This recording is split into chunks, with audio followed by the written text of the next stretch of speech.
পারুল, আপনি কি বুঝতেছেন না আপনার সাথে যে আমার তালাক হয়ে গেছে? বৌমা, আসলে আমরা সারা জীবনের লাইগা এই এলাকা ছেড়ে চলে যাইতেছি। শিমুল কইলো যাওয়ার আগে তোমার একবার দেখতে চাই, তাই আইছি।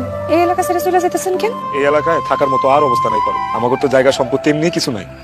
যা ছিল বাপের ভিটা বাড়িটাই ছিল, সেই ভিটা বাড়ি বিক্রি কইরা আর মায়ের কিছু গয়না ছিল সেগুলো বিক্রি কইরা তোমার কাবিনের টাকাটা দিছি। যে লোকটা আমগোর ভিটা বাড়িটা কিনছে সে লোক কইছিল যে আমরা মিনিমাম একটা বছর এনে থাকতে পারবো, কিন্তু কালকে রাতে হঠাৎ করে আয় কইতেছে এখানে নাকি তারা খুব শীঘ্রই বাড়ি করবো, বিল্ডিং করবো, আমরা যেন তাড়াতাড়ি চলে যাই।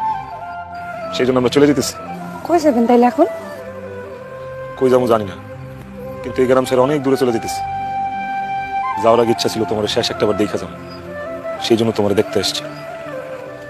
জানি না এই জীবনে তোমার সাথে আর কোনোদিন দেখা হইব কিনা। পারুল, তুমি ভালো থেকো, সুস্থ থেকো, নিজের যত্ন নিও। আমি যেখানেই থাকি সারাটা জীবন তোমারই ভালোবাসবো, সারা জীবন তোমার স্মৃতি বুকে ধরে বেঁচে থাকবো। তোমার যদি আমার কোনোদিন দরকার হয় আমার একটা বার স্মরণ করে পারুল, আমি তোমার সামনে হাজির হব।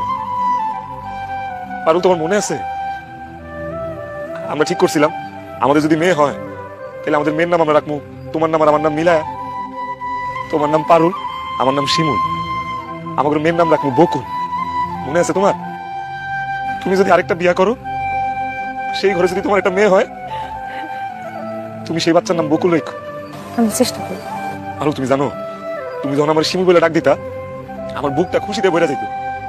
আমার মনের মধ্যে অনেক কষ্ট। পারো, তুমি কি আমার একটাবার শিমুল করে ডাক দিবা?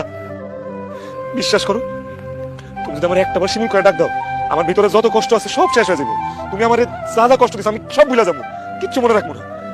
একটাবার ডাক দাও না আমার শিমুল করে, দিবা না? পারুল, ডাক দাও না একটাবার। পারুল, একটাবার কও শিমুল, একবার শিমুল, একটাবার শিমুল কও। পারুল, একবার আর বলুন একটাবার শিমুল করে ডাক দাও। আম্মা ও একটাবার শিমুল করে ডাকুক, খারাপ।